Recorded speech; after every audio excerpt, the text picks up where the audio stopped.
कभी हम जीवन को कोसते हुए कहते हैं, मुझे ही ऐसा जीवन क्यों मिला। किसी और की जिंदगी को देखो कितनी आसान है। लेकिन शायद हमने कभी रुककर ये नहीं सोचा कि जीवन जैसा भी मिला हो, मिला तो है, और यही अपने आप में सबसे बड़ी बात है। हम में से ज्यादातर लोग जीवन से नाराज नहीं होते, हम तो उस तुलना से नाराज होते हैं जो हम हर दिन दूसरों की जिंदगी से करते रहते हैं। यहीं से समस्या शुरू होती है। हम सोचते हैं अगर ज्यादा पैसा होता, अगर हालात और बेहतर होते, अगर लोग समझने वाले होते तो जिंदगी अपने आप सही हो जाती।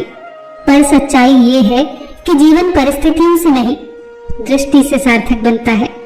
दो लोग एक ही परिस्थिति में होते हैं, एक कहता है मेरी जिंदगी खराब है और दूसरा कहता है यही मेरी जिंदगी है, अब मुझे इससे ही कुछ बनाना है।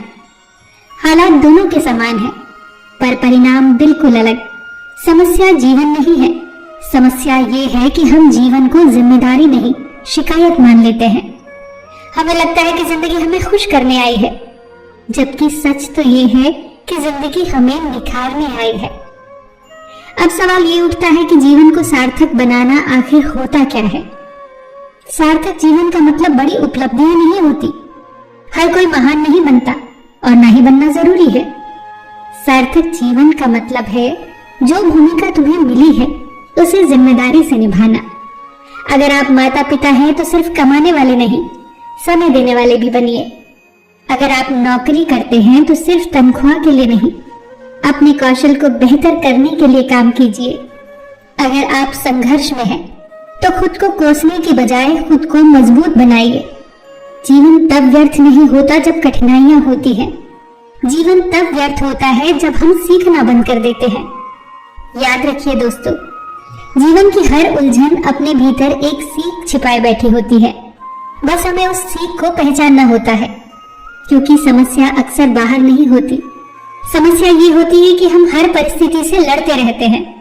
हम चाहते हैं कि पहले हालात बदले तब हम शांत होंगे, पहले लोग बदले तब हम खुश होंगे, पहले जीवन आसान होगा तब हम मुस्कुराएंगे। लेकिन जीवन ऐसे नहीं चलता। मान लीजिए घर में रोज काम है, रोज उठना, सफाई करना, खाना बनाना, परिवार की जरूरतों का ध्यान रखना। कई बार मन कहता है मेरी जिंदगी तो बस इन्हीं कामों में निकल रही है। लेकिन उसी काम को यदि दूसरे दृष्टिकोण से देखें तो तस्वीर बदल जाती है। वही खाना बनाना केवल रसोई का काम नहीं रह जाता, वो अपने परिवार के स्वास्थ्य और प्रेम की देखभाल बन जाता है।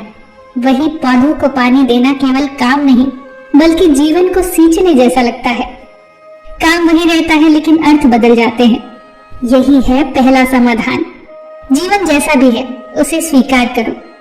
स्वीकार करने का मतलब हार मान लेना नहीं है, इसका मतलब है ये समझना जो इस समय मेरे पास है मैं उसी में अपना सर्वश्रेष्ठ करूंगा। इसके बाद दूसरा कदम आता है जो बदल सकता है उस पर ध्यान देना। बहुत से लोग अपनी आधी ऊर्जा उन बातों पर खर्च कर देते हैं जो उनके नियंत्रण में नहीं होती।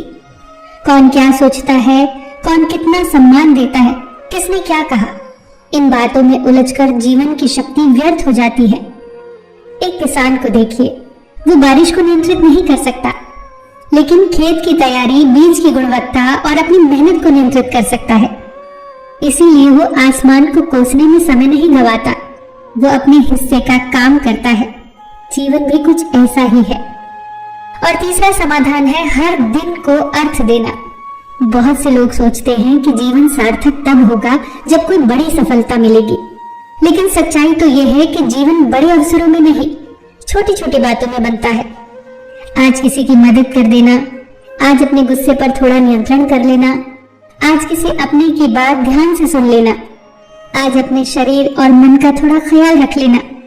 ये छोटी बातें देखने में साधारण लगती हैं, लेकिन इन्हीं से एक सार्थक जीवन बनता है।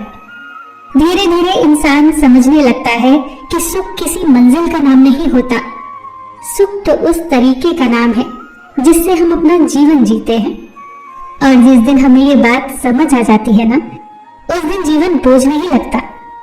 वही जीवन जो कल तक शिकायत का कारण था, आज कृतज्ञता का कारण बन जाता है। क्योंकि जीवन की सार्थकता इस बात में नहीं कि हमें क्या मिला, बल्कि इस बात में है कि जो मिला है उसका हमने क्या किया। जीवन की कीमत इस बात से तय नहीं होती कि आपने कितना पाया, बल्कि इस बात से तय होती है कि जो पाया उसे कितनी समझ, प्रेम और जागरूकता के साथ जिया। जो जीवन हमें मिला है उसे सार्थक बनाना ही मनुष्य का सच्चा धर्म और सच्चा कर्तव्य है। इसी विचार के साथ मैं आपसे विदा लेती हूँ। फिर मिलेंगे दोस्तों।